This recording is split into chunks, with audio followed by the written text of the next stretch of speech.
पुणे शहराच्या वडगाव शहरी भागात एक साधं घर होतं. त्या घरात राहत होती सुमती नावाची स्त्री.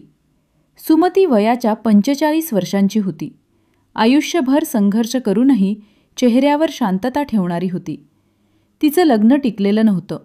नवऱ्याच्या दारूच्या व्यसनामुळे आणि संशयानं तिनं त्याला सोडून दिलं.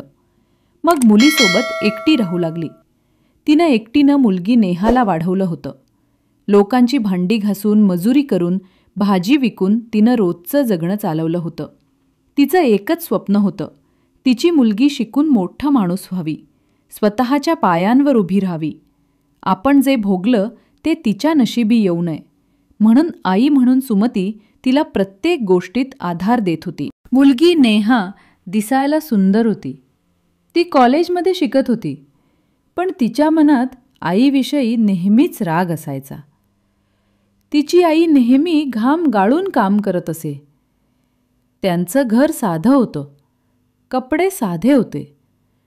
यामुळे नेहाला सतत तिच्या आईची लाज वाटायची. तिच्या मनात विचार यायचे, इतरांच्या आया एवढ्या आधुनिक आहेत, माझीच आई अशी का? हे सगळं मनाशी घेऊन ती मोठी झाली. पण हे विचार करताना ती विसरली की आई तिला मोठं करण्यात काबार कष्ट करत होती, जेणेकरून मुलीच्या शाळेची, कॉलेजची फी भरता येईल. आई पायी पायी पैसे मागे टाकत होती, जेणेकरून मुलगी मोठी झाली की तिला सोनं करावं लागेल, तिचं लग्न करून द्यावं लागेल, असे विचार करून ती आई मोलमजुरी करत होती.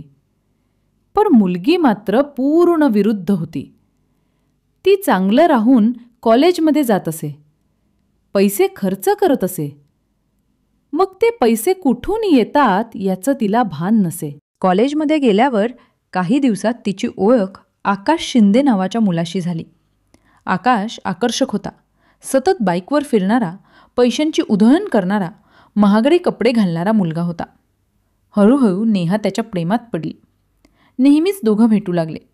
कॅफेत, हॉटेलमध्ये, कधी चित्रपट पाहायला जाऊ लागले. ते दोघेही पूर्णपणे एकमेकात गुंतून दिले. लॉजबुक होऊ लागले. मुलीला शारीरिक संबंधांची लत लागली. पण वारंवार असं भेटायला त्यांच्या नात्याला पैसा लागणार होता. नेहा तर अगोदर गुपचूप आईच्या पर्समधून पैसे काढायची, कधी डब्यांमधून काढून न्यायची. पण आईनं दुर्लक्ष केलं. उगाच मुलीचं मन दुखेल म्हणून ती आई शांत राहिली. पण नंतर आईच्या पर्समध्ये, डब्यांमध्ये पैसे न आढळल्यानं नेहानं आईचं ATM कार्ड स्वतःकडे ठेवलं. आणि ATM कार्डबद्दल आईकडे जास्त माहितीही नव्हती. हळूहळू नेहानं आकाशच्या ऐकून 1-1.5 लाखांपेक्षा जास्त रक्कम आईच्या खात्यातून काढली आणि ते पैसे खर्च केले. मौज मस्ती केली. आकाशलाही नेहानं केलेला हा खर्च आवडला, कारण त्याची इमेज नेहाच्या खर्चामुळे मित्रांमध्ये वाढली होती. एक दिवस सुमती काही पैसे काढण्यासाठी बँकेत गेली. मुलगी मोठी झाली आहे, सोन्याचे भाव वाढत आहेत, मुलीला सोनं करून ठेवूया या उद्देशानं. पण तिच्या लक्षात आलं की आपल्या बँकेत जितके पैसे ठेवले होते तितके पैसे शिल्लक नाहीत. तिच्या पायाखालची जमीन सरकली, कारण तिनं पायी पायी करून ते पैसे जमा केले होते मुलीच्या भवितव्यासाठी. घरी येऊन त्या रात्री तिनं लगेच आपल्या मुलीला विचारलं, नेहा, एवढे पैसे कुठे गेलेत ग? बँकेतून मी मोजून ठेवले होते. नेहा आपल्या आईवरच तडकली. आई, तुला नेहमी माझ्यावरच संशय का येतो? मी उधळले असेल म्हणून. कॉलेजचे प्रोजेक्ट असतात, फी असते, मला पण जगायचं आहे, चांगलं आयुष्य. मुलीच्या अशा उत्तरामुळे सुमितेला राग आला. मी दिवस रात्र मजुरी करून 1-1 रुपया जमवते आणि तू असे उधळतेस? माझं सगळं स्वप्न तुटलंय आता तुझ्यामुळे. दोघींचं भांडण झालं. सुमतीला आकाशबद्दलही समजलं. मग आईनं स्पष्ट सांगितलं, तो चांगला मुलगा नाही, त्याच्या मागे लागू नकोस, अभ्यासावर लक्ष केंद्रित कर. पण मुलगी मात्र ठाम होती, मी त्याला सोडणार नाही, मी त्याच्यासोबतच लग्न करणार. त्या रात्री आई मुलीचं भांडण शेजाऱ्यांपर्यंत पोहोचलं.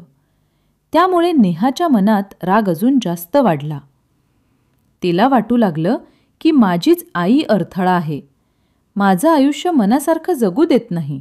नेहानं ATM स्वतःकडेच ठेवून घेतलं आणि लगेच ही गोष्ट आकाशला सांगितली.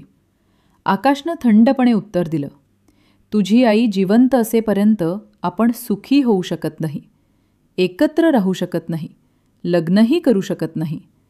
कारण तू एका मोलकरणीची मुलगी आहेस आणि मी एका चांगल्या घरातील.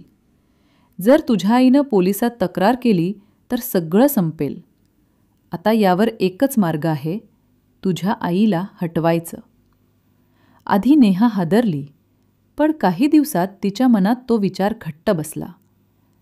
तिनं मान डोलावली. हो, तू म्हणतोयस ते करू. तिच्याशिवाय मीही मोकळी होणार नाही. मग त्यांनी खुनाचा कट रचला. पहाटेची वेळ ठरवली. 1 एप्रिल 2014च्या सकाळी सुमती रोजप्रमाणे उठली. पाणी तापवलं, स्वयंपाकाची तयारी करू लागली. नेहा अस्वस्थ होती, मनात भीती होती. पण तरीही मोबाईलवर आकाशला मेसेज केला. आई उठली आहे, आता ये. थोड्याच वेळात आकाश तिथे आला. त्याच्या बॅगेत हातोडा होता. सुमती स्वयंपाकघरातून बाहेर येताच आकाश मागून गेला आणि जोरात हातोड्याचा प्रहार तिच्या डोक्यावर केला. आई ग, अशी किंकाळी अडखळली. सुमती खाली कोसळली, पण अजून तिचा श्वास चालू होता. तेव्हा नेहानं स्वतःच्या हातानेच आईचं तोंड तिच्या स्कार्फनं दाबलं. सुमतीचे डोळे मोठे झाले. तिला प्रश्न पडले, माझीच मुलगी मला का मारते आहे? ही तीच मुलगी का जिला मी लहानाचं मोठं केलं, दुसरं लग्न केलं नाही तिच्यासाठी, जिच्यासाठी कष्ट केले तीच माझा जीव घेत आहे? मरतानाही आई मात्र मुलीचाच विचार करत होती. हा मुलगा चांगला नाही, हा विचार तिच्या मनात होता. काही क्षणात तिचा जीव गेला. मुलीच्या तोंडावर मात्र अजिबात दुःख नव्हतं. उलट इतकं होऊन देखील तिनं प्रियकरासोबत संबंध ठेवले. आता सगळं आपलं, आता हे घर फक्त माझं, तू कधीही येऊ शकतोस, अशा गप्पा झाल्या. आणि मग दोघांनी मृतदेह बाथरूममध्ये ओढला. खाली पाणी ओतलं. असा बनाव केला की आई घसरून खाली पडली आणि डोकं दगडावर आपटलं. सगळं आवरून आकाश गुपचूप निघून गेला. मग नेहा मोठमोठ्याने रडू लागली. आई, आई पडली. शेजाऱ्यांना बोलवू लागली. शेजारी पळत आले. त्यांनी सुमतीला रक्ताच्या थारोळ्यात पाहिलं. पण त्यांच्या मनात शंकेची सावली होती. त्यांचं काही दिवसांपूर्वीचं भांडण त्यांनी ऐकलं होतं. नेहाच्या डोळ्यात खरं दुःख दिसत नव्हतं. सुमतीचे भाऊ मुंबईहून आले. बहिणीचा शव पाहून ते हादरले. डोक्यावरील खोल जखमा पाहून त्यांनी पोलिसात तक्रार केली. ही अपघाताने झालेली घटना नाही, हा आमच्या बहिणीचा खून आहे. चंदननगर पोलिसांनी शवविच्छेदन केलं. अहवालात स्पष्ट झालं, डोक्यावर सलग प्रहार, गळ्यावर दाबल्याच्या खुणा. अपघाताचा काहीही संबंध नाही.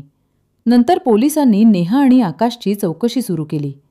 सुरुवातीला दोघंही म्हणाले, आई घसरूनच पडली.